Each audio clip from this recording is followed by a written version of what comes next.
Après près de 7 ans à la tête du centre incubateur des petites et moyennes entreprises du Niger, Rufai Kwabo s'apprête à nous dire au revoir et bien évidemment, c'est pour d'autres challenges.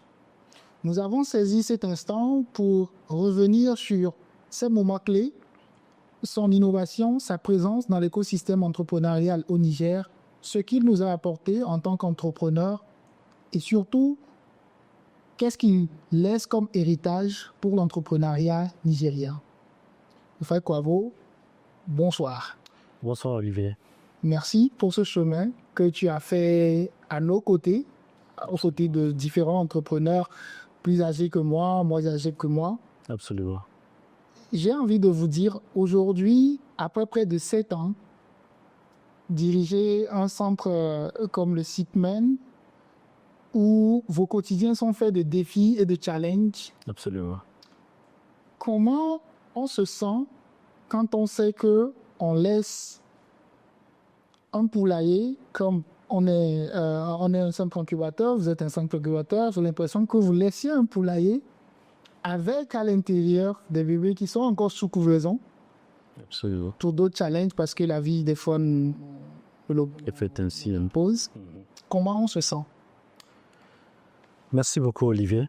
C'est toujours un plaisir de pouvoir échanger avec Fitila, avec toutes tes initiatives. À l'époque, c'était Wasika. Donc, on suit l'évolution également aussi des entrepreneurs que vous êtes.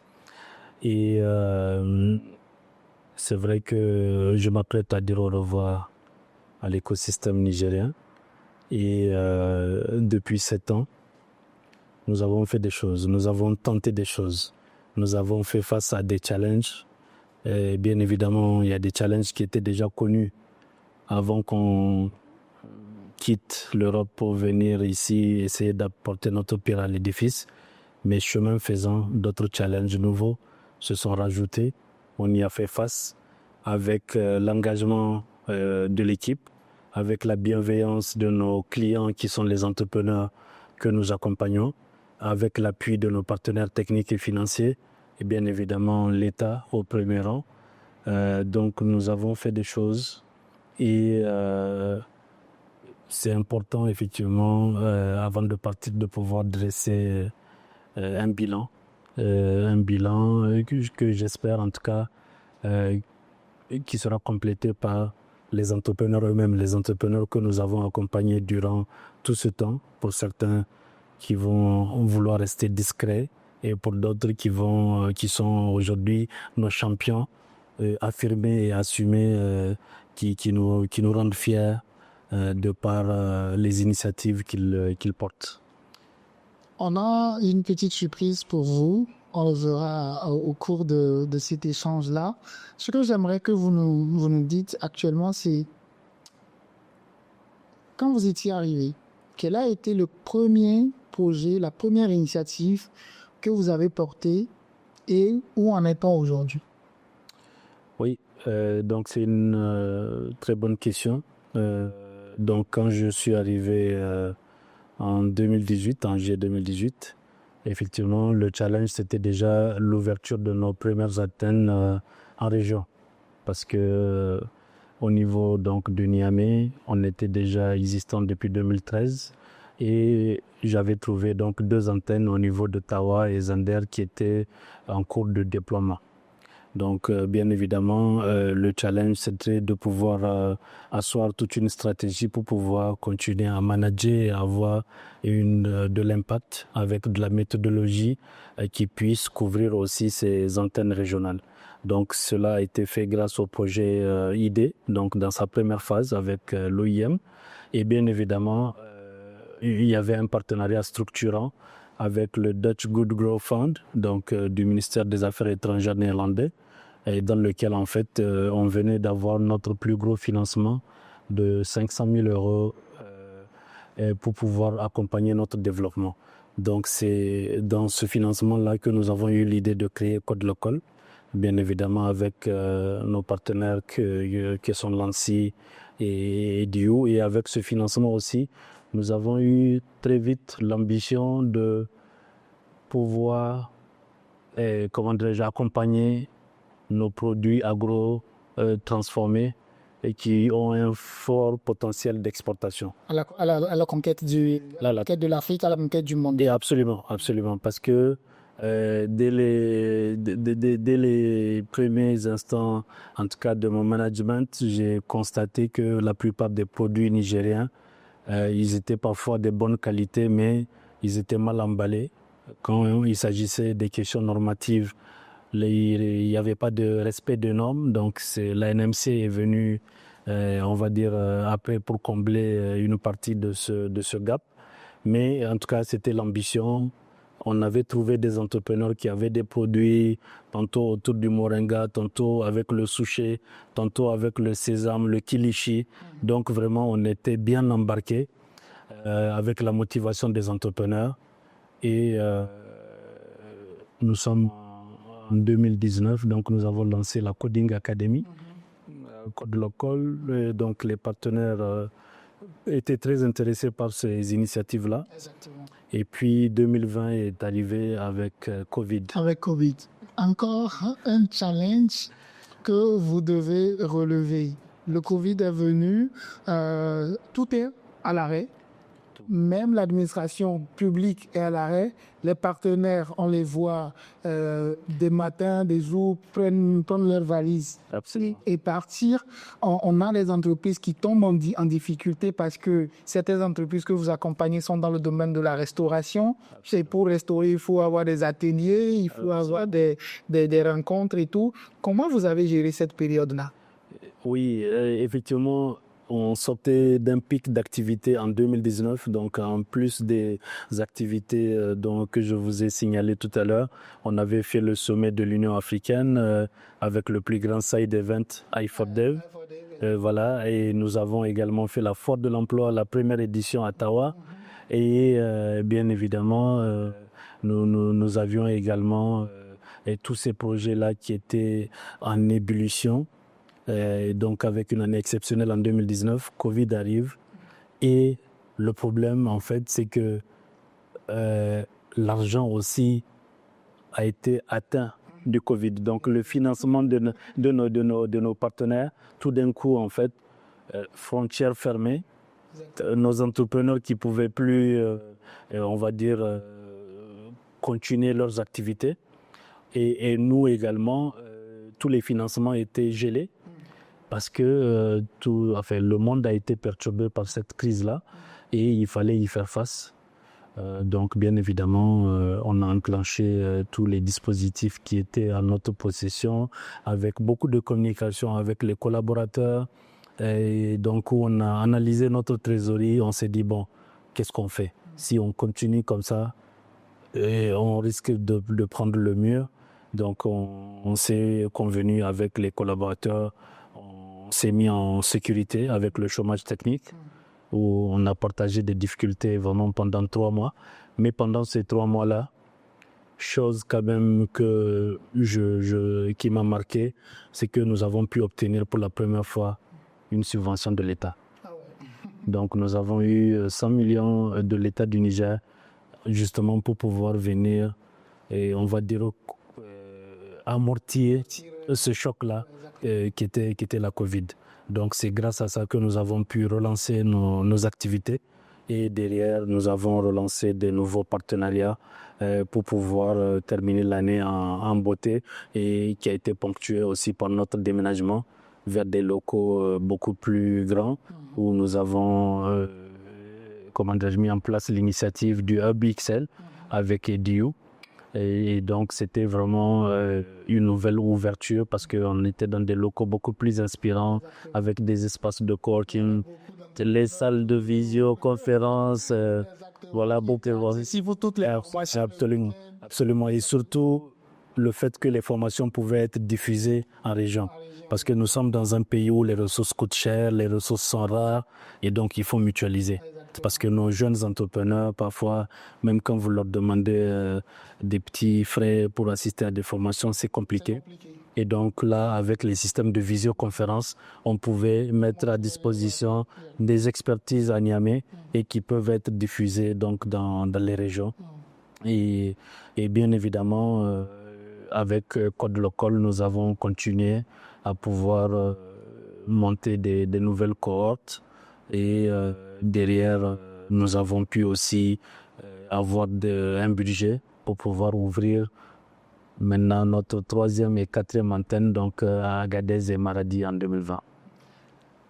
Chemin faisant, en juillet 2023, nous sommes face à la réalité politique. Encore une fois, les partenaires quittent, l'économie est en panne, mais il faut entreprendre, il faut accompagner les entrepreneurs. Comment on gère ça? Oui, justement. Donc, avant d'arriver à ces événements de juillet 2023, ce qu'il faut se dire, c'est que je me suis lancé individuellement dans l'entrepreneuriat agricole. Exactement, non, ça on en reviendra. C'est parce que la question par rapport à ça aussi, vous le souhaitez, j'aimerais savoir, entre-temps, comment vous avez trouvé du temps pour aller entreprendre. C'était ça que je voulais savoir en fait. D'accord. Bon, en tout cas, ce qu'il faut noter avant d'arriver à ça, ou vous voulez que je réponde tout de suite?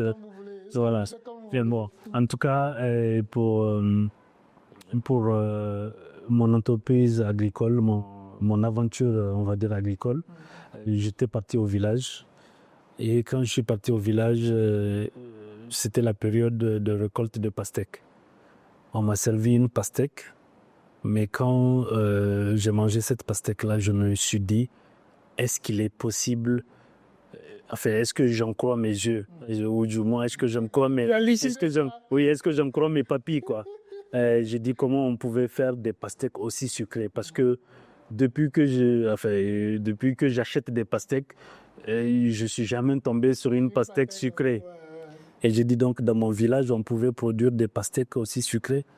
Et donc, c'est comme ça que ça m'a donné goût. Mon défunt papa avait des champs qu'il n'exploitait pas au village. Et donc, je me suis dit, pourquoi pas avec mon frère. Et on est parti sur un demi-hectare. Maintenant, quand on a commencé, on s'est rendu compte que c'était une niche. Parce que pour 1 franc investi, tu avais 2 francs.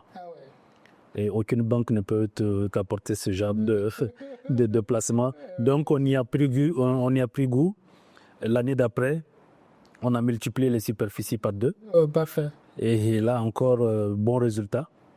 Et après, derrière, ça a continué. On s'est dit, bon, si ça marche comme ça, et pourquoi ne pas multiplier les initiatives et accompagner les producteurs pour qu'ils puissent aussi avoir tous les intrants.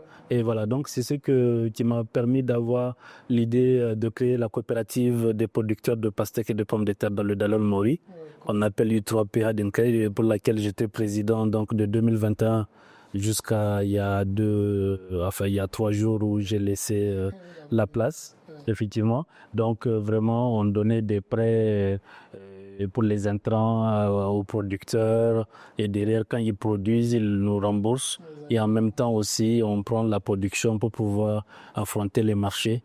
Et bon, bien évidemment, il y a beaucoup de challenges qui sont inhérents à l'écosystème. Par exemple, une fois, la douane a arrêté mon camion à Kouré. Ils ont demandé 30 000 francs au chauffeur. Et comme ce n'était pas mon camion, le propriétaire du camion aussi n'avait rien donné à son chauffeur. Donc, j'ai perdu presque un chiffre d'affaires de 4 500 000. À cause de 30 000 francs. À cause de 30 000 francs. Donc ça, c'est vraiment... C'est pas une critique, mais il faut que vraiment tous les acteurs de l'écosystème se regardent dans la glace pour essayer de faciliter le commerce, faciliter les échanges. Et c'est pas possible qu'on produise avec la sueur de notre front. Mais vous savez, ne vous en faites pas. On a dit qu'on allait faire 15 minutes. Après, nous sommes en train de faire une interview. Moi, je préfère mes interviews comme des interviews anthologiques. Même dans 5 ans, quand on regarde, on se dit que, on a traversé des choses. Ne vous en faites pas, on va revenir sur cette chose. Voilà. Je voudrais qu'on revienne un peu en arrière pour parler de juillet 2023. Oui. Parce que nous sommes en avril 2025. Absolument. Tous les entrepreneurs se serrent la ceinture. Et cette période-là, vous faites, en tout cas, nous, à notre niveau, au niveau de notre entreprise, je me vois droit dans la caméra, vous faites partie des gens qui nous ont aidés à tenir. J'aimerais que vous nous dites comment vous avez géré Ouais, du 26 juillet 2023 jusqu'à maintenant, en fait. Oui, oui, oui. Bien évidemment, après la crise du Covid, je vais dire que c'est la deuxième crise en tout cas en tant que dirigeant de l'incubateur qui nous a secoué. Donc, elle nous a secoué et de plein fouet, je dirais, dans la mesure où, comme vous le savez, il ne faut pas qu'on se le cache, on veut tous la souveraineté. On veut tous que notre pays avance, mais il faut se dire que l'entrepreneuriat des jeunes a été laissé aux mains des partenaires techniques et financiers, donc qui appuyaient depuis les débuts jusqu'à maintenant. Même maintenant, à l'heure où je parle, c'est grâce à des partenaires au développement que nous arrivons à déployer des programmes au profit des jeunes. Bien évidemment, avec les événements qu'il y a eu, effectivement, il y avait des partenaires qui n'étaient plus alignés avec la nouvelle direction. Ils sont partis, les Luxembourgeois, les Français, les Danois, voilà. Mais d'autres sont là. Les Espagnols, les Italiens, comment dirais-je, les Belges. Et voilà. Et c'est surtout aujourd'hui grâce à un de nos partenariats avec Enabel que nous avons pu traverser cette période-là. Avec sérénité. Parce que, avec sérénité, parce que nous avons lancé notre programme avec Enabel le jour même des événements du 26 juillet. Et bien évidemment, après les 2 premières semaines d'incertitude, ils nous ont transmis notre ordre de service pour nous dire que pour eux, ça ne change rien. On peut continuer. Donc, c'est l'occasion aussi de remercier ces partenaires-là qui ont été là pendant, on va dire, cette grosse tempête. Et voilà. Maintenant, pour ce qui concerne l'écosystème. Avant d'arriver là, Oui. malgré que ces difficultés persistent, vous avez lancé 2 programmes phares sur lesquels j'ai eu à intervenir de manière indirecte ou directe, si je peux le dire. Absolument. Inspire Jeunes et Agri-Innovation Challenge. Absolument. Comment au milieu de toute une tempête comme ça, on arrive encore à créer des solutions pour qu'on puisse y avancer? Voilà. Donc, comme je le disais, grâce à notre partenariat avec le Enabel, nous avons pu maintenir nos activités. Nous étions très présents dans les régions à Ottawa et à Dosso, grâce à ce partenariat. Mais bien évidemment, nous nous sommes aussi concertés avec l'équipe. On s'est mis encore une deuxième fois en chômage technique. Et quand on dit chômage technique au CIPMEN, c'est que du DG jusqu'au chauffeur, ça touche tout le monde. Juste pour que derrière, on sache qu'on est main dans la main pour pouvoir atteindre vraiment l'objectif qu'on s'est fixé, parce qu'il est clair l'objectif. À ce moment-là, il fallait survivre le temps que les partenaires reviennent. Et c'est ce qui s'est passé. Donc nous avons le PNUD, effectivement, qui nous a sollicité, avec lequel on était déjà en partenariat, mais cette fois-ci, on est parti sur un programme structurant avec Accelerator Hub. Et là, nous avons signé un partenariat. Vous étiez là à la signature en juin 2024. Et bien évidemment, ça a enchaîné sur, on va dire, l'exécution de ces 2 activités-là, Inspire Jeunes, et qui avait pour objectif de pouvoir mettre en lumière ces jeunes talents, ces entrepreneurs qui ont déjà fait leurs preuves pour que d'autres jeunes puissent s'en inspirer. Et ensuite, bien évidemment, Agri-Innovation Challenge, parce que notre agriculture fait face à beaucoup de challenges. Et de l'autre côté, nous avons des jeunes qui tentent d'apporter des solutions, tantôt dans l'intelligence artificielle, tantôt dans l'utilisation des drones, tantôt dans la gestion de l'eau et compagnie. Donc, il fallait vraiment pouvoir trouver un cadre pour pouvoir se parler. On a fait en marge de la Semaine mondiale de l'entrepreneuriat, on a également fait des panels où on a associé des enseignants-chercheurs du secteur privé pour pouvoir parler vraiment des challenges et trouver des pistes de solutions. Et bien évidemment aussi avec United Nations University, nous avons eu un appui pour pouvoir monter l'initiative Mujegona, donc notre Agri Academy, que tu as eu l'occasion de visiter. Je te recommande d'aller voir ça. Et vraiment, c'est l'initiative peut-être qui va plus me manquer. Ah ouais. Oui. Donc, parce que les choses évoluent Et justement, avec une jeune équipe dynamique, nous sommes en train de vraiment trouver des solutions, des réponses. Parce qu'il y a beaucoup d'organismes qui existent et qui sont dans la recherche agronomique et tout ça. Mais on se rend compte que l'agriculture au Niger, parfois, il faut faire sa propre recherche et développement. Mais bien évidemment, nous sommes en partenariat avec l'université parce qu'il ne faut pas avoir la prétention de tout réinventer.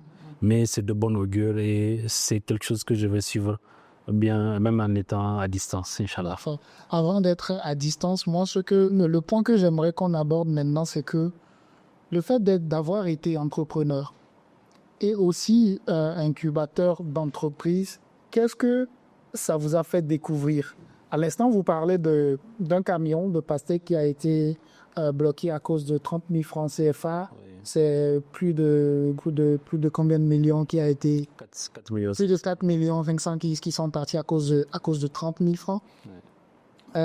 Face à ça, il y a le poids le poids fiscal qui pèse. Je vous ai entendu, je vous ai vu même défendre plusieurs fois. Absolument. Il y a une phrase de vous que je n'ai jamais oubliée. Vous dites, on fait du recherche-développement dans l'agriculture, mais je pense qu'il faut en faire aussi dans le domaine des impôts. Ça me vient de Absolument. vous dire que Justement. vous êtes vraiment engagé sur ces fonds-là. Est-ce que le fait d'avoir les entrepreneurs et les managers d'un centre incubateur, ça vous a un peu changé? Absolument. Ça te transforme. Ça te transforme dans la mesure où tu deviens plus crédible aux yeux des entrepreneurs que tu accompagnes. Mais bien évidemment aussi, quand tu racontes ta réalité, on peut avoir tendance à te contredire ou à penser que si tu dis quelque chose, c'est dans le vide. Et après, quand on se rend compte que tu es président d'une coopérative agricole, quand on se rend compte qu'au moins tu as des assets, et là tout de suite le regard change. Ah, mais on peut en discuter. Alors qu'auparavant c'était plus de la confrontation, c'est un théoricien, encore quelqu'un qui n'a rien compris. Donc tout ce que je sais, c'est qu'aujourd'hui, sur le plan déjà de l'agrobusiness, si on parle de l'agrobusiness, l'approvisionnement en intrants est un challenge au Niger. C'est un challenge dans la mesure où, quand vous avez par exemple la culture de la pomme de terre, cette année, c'était très très cher parce que au moment où tout le monde attendait ça, il n'y avait que quelques rares personnes qui ont pu, à travers le corridor burkinabé ou même parfois en rompant la chaîne de froid, pouvoir faire venir des semences de pommes de terre. Beaucoup ont abandonné leurs conteneurs en cours de route pour des raisons que nous connaissons tous. Les frontières fermées, mais aussi l'insécurité liée parfois à l'attente des convois, la chaîne de froid et compagnie. Donc, et par rapport encore au deuxième sujet, c'est que souvent quand je discute avec mes collaborateurs, mais tout est faisable au Niger. On peut produire tout au Niger. Oui, je suis agriculteur, j'aimerais partager cet optimisme-là. Mais une chose est sûre, c'est que quand j'ai analysé notre agriculture, peut-être à part les terres qui sont nigériennes, la plupart des choses, en fait, on importe. Donc c'est pour ça que pour moi, en découvrant ces défis-là, je me dis que je ne suis peut-être pas le premier à les découvrir et c'est là où l'État doit intervenir. Il nous faut une usine de transformation d'engrais, de fabrication d'engrais localement au Niger. Parce qu'aujourd'hui, tous nos engrais nous viennent de l'étranger. Juste une petite parenthèse, oui. Est-ce qu'on produit du phosphate? On produit du phosphate en grande quantité. Ok, c'est juste pour confirmer. Parce que absolument. Je sais que jamais... Plutôt on a des gisements de phosphate. On a des gisements de Oui, phosphate. voilà. C'est juste pour confirmer... Justement. Voilà. Et donc, bien évidemment, il y a cette question-là. Quand vous regardez aussi l'énergie, maintenant, on commence à aller vers la transition au gaz. Mais jusqu'à récemment, même le carburant qu'on met dans nos motopompes, ça nous venait du Nigeria voisin, en tout cas pour les zones frontalières. Surtout quand tu es dans la Riwa. Absolument, oui, voilà. Et donc, maintenant, les intrants, les semences. Les semences aussi, la plupart des semences maraîchères nous viennent d'Europe. Et donc, même les ressources humaines. Gros challenge. Les ressources humaines, gros challenge. Et là-bas aussi, les ressources humaines, en tout cas, on est obligé de prendre parfois du Nigeria, du Burkina. En parenthèse, Oui. je suis même qualifié.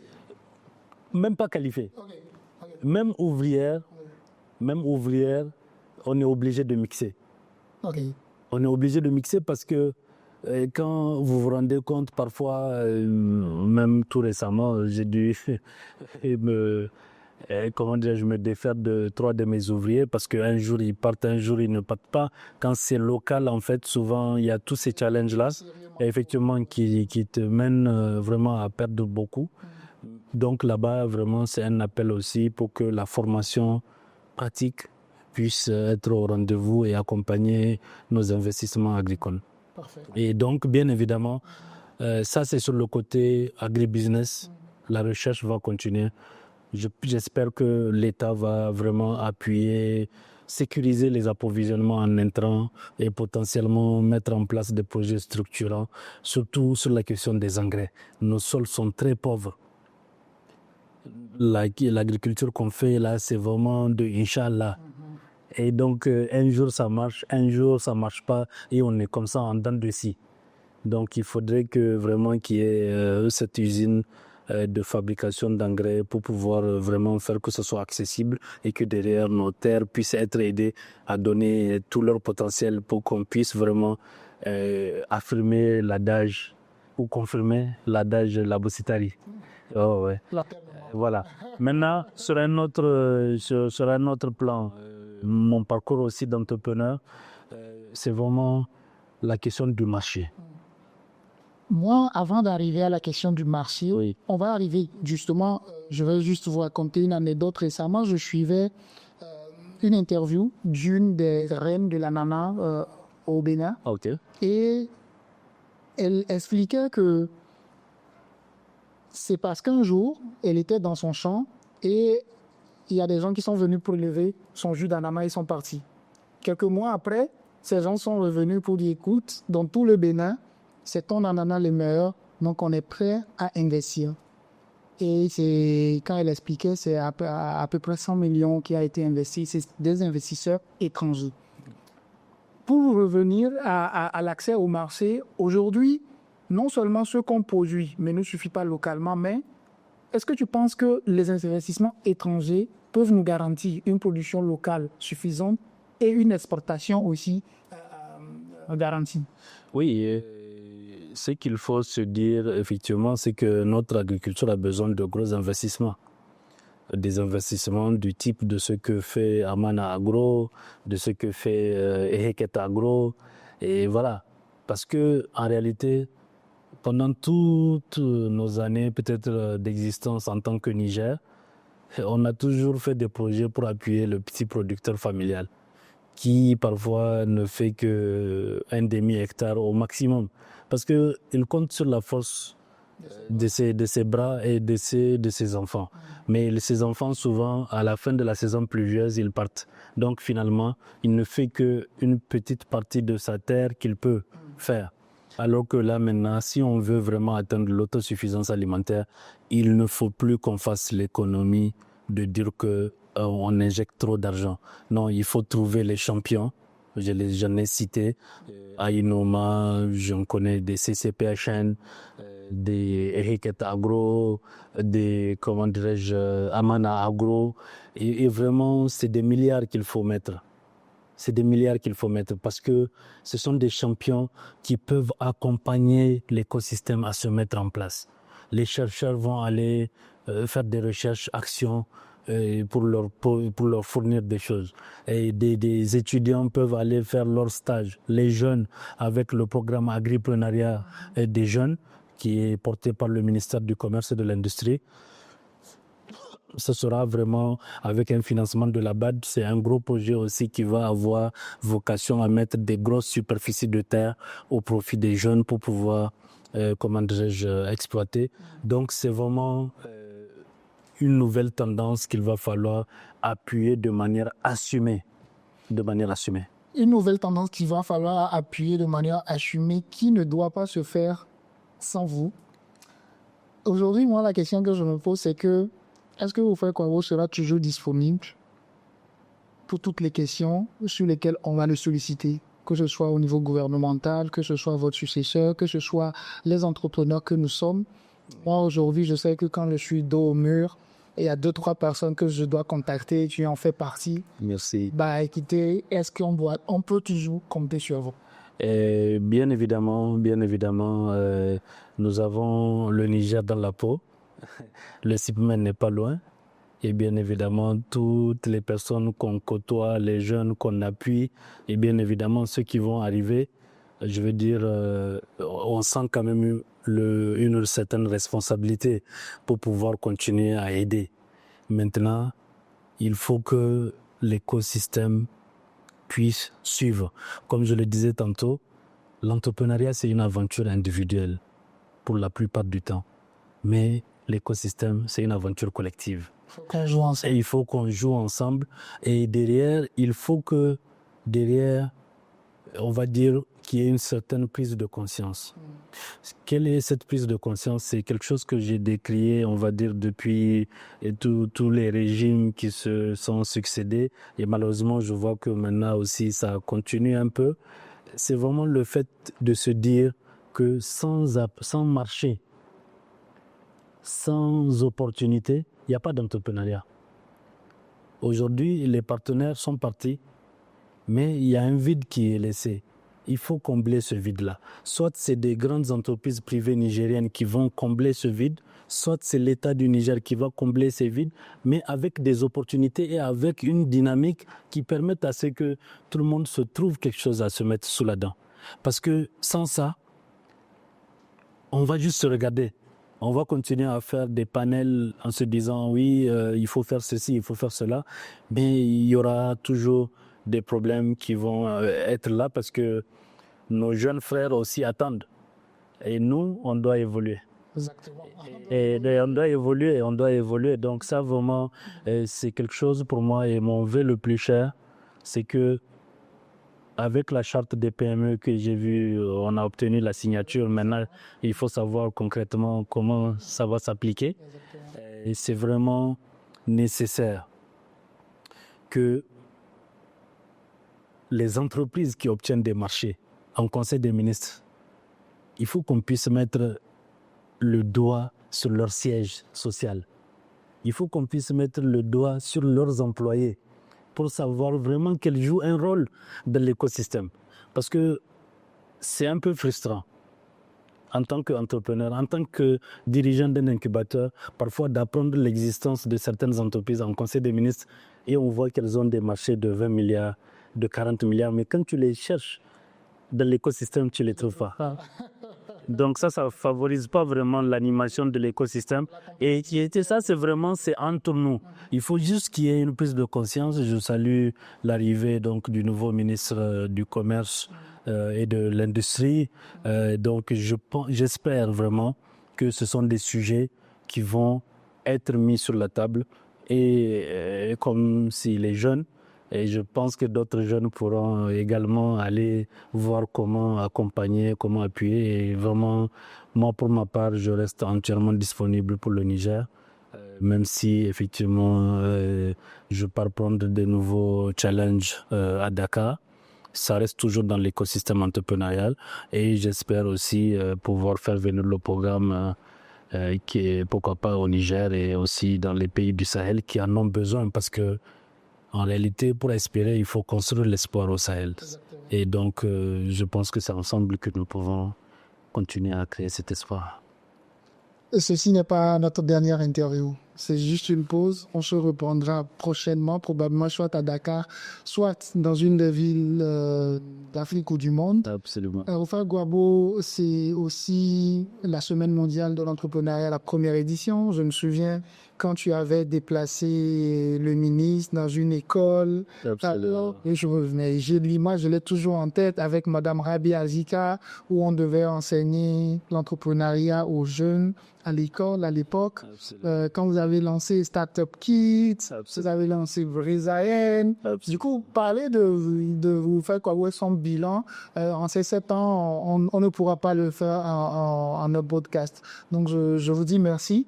Merci. Pour ce temps, cette énergie. Et bien, avant de conclure, oui. Je suis allé rencontrer 2 entrepreneurs. Ok. On va voir ce qu'ils pensent d'Aisé.